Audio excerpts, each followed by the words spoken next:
लेते हैं और बात अब जरा बीमारियों को लेकर भी, क्योंकि वबाई मर्ज से थोड़ी सी निजात मिली थी, राहत की खबरें आ रही थी और आहिस्ता आहिस्ता पिछले कुछ दिनों से देख रहे हैं एक और ट्रेंड बन रहा है कि जम्मू कश्मीर में कोविड के दोबारा केसेस आना शुरू हुए हैं। लेकिन कोविड अपनी जगह, इन सब के बीच में परेशानी ये भी बढ़ रही है कि बच्चे भी इस वक्त मुख्तलिफ बीमारियों का शिकार होने लगे हैं। एक और किस्म का वायरस शायद जम्मू कश्मीर के अंदर दस्तक दे चुका है, जिसकी जद में इस वक्त सैकड़ों बच्चे आ रहे हैं। और इस माहिरीन की बात को अगर सही माने तो आज के वक्त में खतरात अभी टले नहीं हैं और पिछले कुछ दिनों के दौरान तेज बुखार, खांसी या नजले की जद में आना, इसकी चपेट में आना, खासतौर से छोटे बच्चों का एक आम सी बात हो गई है। और कोविड तो अपनी जगह, उसने अभी मुकम्मल तौर पर पांव जम्मू कश्मीर से उठाए नहीं थे कि एक और शायद वायरल इन्फेक्शन जम्मू कश्मीर के अंदर बच्चों के लिए परेशानी बन रहा है, जिससे वालिदैन की मुसीबत भी बढ़ती जा रही है। डॉक्टर सुहेल नायक साहब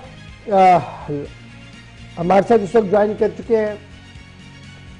मारूफ मुअल्लिज है और बच्चों पर रिसर्च भी काफी जबरदस्त है इनका। बहुत बहुत शुक्रिया डॉक्टर साहब हमारे साथ ज्वाइन करने के लिए। डॉक्टर साहब, पिछले कई हफ्तों से लगातार जो शिकायतें और जो ग्राउंड जीरो पर देखा जा रहा है कि मुअल्लिजीन जो बच्चों के इलाज करते हैं, डॉक्टर साहिबान पेडियाट्रिक्स हैं, वो लगातार देख रहे हैं कि बच्चों के अंदर बुखार बहुत ज्यादा हो रहा है और बुखार के साथ साथ गला और चेस्ट के इन्फेक्शंस सबसे ज्यादा बढ़ रहे हैं। क्या ये किसी वायरस की दस्तक है या कुछ और है? क्या कुछ आपकी तरफ से माहिराना मशवरा है इस पूरे मामले पर? देखिए इशफाक साहब, जहां तक हमारा पीडियाट्रिक्स का एक्सपीरियंस है, पिछले कई दहाइयों से जब भी स्कूल खुलते थे तो मार्च महीने से लेके जून तक जो बच्चे हैं वो बीमार होते हैं बिकॉज ऑफ रेस्पिरेटरी वायरसेस। उसका ये माने होता था कि जब स्कूल खुलते थे तो बच्चे जो क्लासेस में ओवर क्राउडिंग में आ जाते थे, तो ये सीजनल फ्लू हम इसको बोलते थे, तो इसका जो एक पीक है वो बढ़ जाता था मार्च से लेके अप्रैल और उसके बाद टिप होता था। लेकिन उस सीजनल फ्लू में सबसे ज्यादा बच्चे जो इन्वॉल्व होते थे वो नर्सरी के बच्चे होते थे, क्योंकि वो नए बच्चे होते थे स्कूल, उसके लिए तब तक उनका खास ख्याल घर में रखा जाता था। अब वो दुनिया के किसी और क्राउडेड प्लेस पे ज्वाइन करते थे तो वो बीमार ज्यादा होते थे।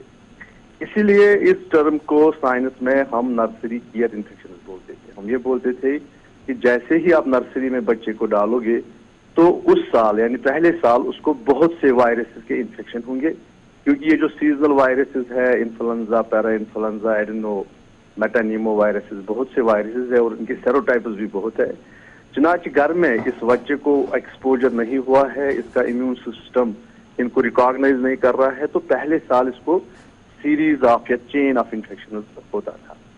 लेकिन इस साल क्या हमें देखने को मिला, चुनाच बच्चे जो है कश्मीर में या जम्मू कश्मीर में 3 साल से घर में बैठे हैं, तो इस साल जो 3 साल घर में बैठे हैं, जो इम्यून सिस्टम का मेमोरी होता है, मेमोरी सेल्स होते हैं, तो उनकी जो मेमोरी है इन वायरसेस के खिलाफ वो कम हुई है। और इस साल नर्सरी के बच्चे तो बीमार होते ही है, लेकिन जो उसके बावजूद भी बच्चे हैं वो भी इन वायरसेस में इन्वॉल्व हुए। इससे क्या हुआ, जो पेरेंट्स है उनको ये लगा कि हमारे बच्चे तो मार्च तक ठीक थे, लेकिन मार्च के बाद हमारे बच्चे में ऐसा क्या हुआ कि ये बार बार बीमार होता है। उनके माँ बाप परेशान है कि कहीं उनके बच्चे के अंदर कोई बीमारी तो नहीं आई, कहीं उनके बच्चे के अंदर कोई ब्लड सेल्स में प्रॉब्लम तो नहीं है। लेकिन आपके माध्यम से मैं लोगों को ये कहूंगा, ये उनके बच्चों के अंदर की प्रॉब्लम नहीं है, दरअसल ये प्रॉब्लम एनवायरनमेंट में है। मैं इस वक्त भी बोलता हूँ, कोविड को छोड़ के जितने भी रेस्पिरेटरी वायरसेस है ये वही रोल प्ले करते हैं, बड़ा रोल प्ले करते हैं। और लेकिन जैसे जैसे टेम्परेचर बढ़ते जाएंगे, रेस्पिरेटरी वायरसेस का जो इंटेंसिटी है या जो उनकी फ्रीक्वेंसी ऑफ इन्फेक्शन है वो कम होती है। तो इस तरह से हम ये एक्सपेक्ट कर रहे हैं कि जैसे हम जुलाई की तरफ चलेंगे तो जो रेस्पिरेटरी वायरसेस का जो मैं इसको कहरी बताऊंगा स्कूली बच्चों पे, वो धीरे धीरे कम होगा। आपके माध्यम से मैं लोगों को कहूंगा कि वो बिल्कुल घबराए ना, वो इत्मीनान से रहे।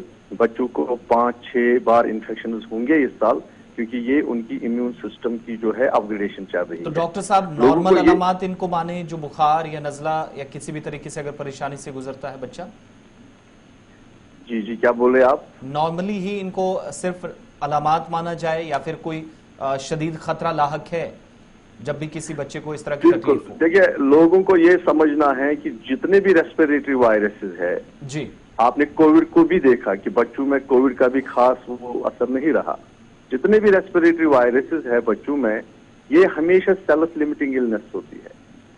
इनका कोई लॉन्ग टर्म प्रॉब्लम नहीं होता है, इनकी ज्यादा मोर्टेलिटी नहीं होती अगर हम प्रॉपर केयर करें।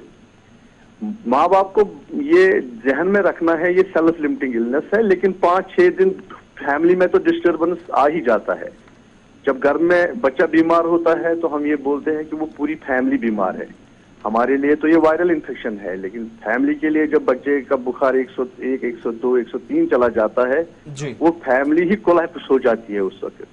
लेकिन ये कहने के बावजूद भी कि ये सेल्फ लिमिटेड इलनेसेस है, मैं आपके माध्यम से पेरेंट्स को कुछ हेल्थ एडवाइस देना चाहता हूँ। बिल्कुल। अगर बच्चे का बुखार 5 दिन तक नहीं टूटा, अगर बच्चे की खांसी बढ़ी, बच्चे की ब्रीदिंग में प्रॉब्लम आ रही है, बच्चे को बार बार वोमिटिंग हो रही है या बच्चे को कन्वर्जन हुआ, उस मामले में वो तुरंत जो उनका नजदीकी डॉक्टर है या हेल्थ सेंटर है उसके पास चले जाए। वरना वो याद रखिए, जैसे ही बच्चे को उनको स्कूल गोइंग बच्चे में फीवर आ जाए वो पैरास्टामॉल से शुरू करे, बच्चे को घर में रखे, उसको कहवा पानी अच्छी तरह पिलाए और 5 दिन में 99.9% बच्चे जो है वो इसी छोटे मोटे ट्रीटमेंट से ठीक हो जाते हैं। जी फाक साहब, बहुत बहुत शुक्रिया डॉक्टर साहब हमारे साथ ज्वाइन करने के लिए और ये माहिराना मशवरा भी देने के लिए। और जो पैनिक एक फैला हुआ था, इसलिए हमने डॉक्टर सोहेल नायक साहब से गुफ्तगू इस बार की कि ये जो इसको कई तरह से जोड़ा जा रहा था। कुछ लोग ये कह रहे थे जनाब 4th वेव है, कुछ और कुछ कह रहे हैं, लेकिन माहिरीन की जुबान से जब सुनते हैं तो थोड़ी सी तशफ़ी हो जाती है कि जनाब ये रूटीन वायरस एक है और बिल्कुल बच्चे घर पे थे, बाहर आ रहे हैं तो एक नया माहौल है, तो उसमें बड़ी चीज़ें चलती रहती है और अपग्रेड हो रहा है जी अंदर का इम्यून सिस्टम। तो ज़रूर एहतियात बरतिएगा और नज़ला खांसी जुकाम अगर है तो बच्चे को घर में रखिएगा, इलाज मुआवजा कराइएगा और आहिस्ता आहिस्ता करके वो रुबसेहत होगा 3-4 दिनों के अंदर। और अगर ज़्यादा बढ़ता है तो तुरंत के तुरंत डॉक्टर के साथ रब्ता कायम कीजिएगा। डॉक्टर सोहेल नायक साहब भी इसी तरीके की एडवाइस करके चले गए हैं। फिलहाल बढ़ते हैं।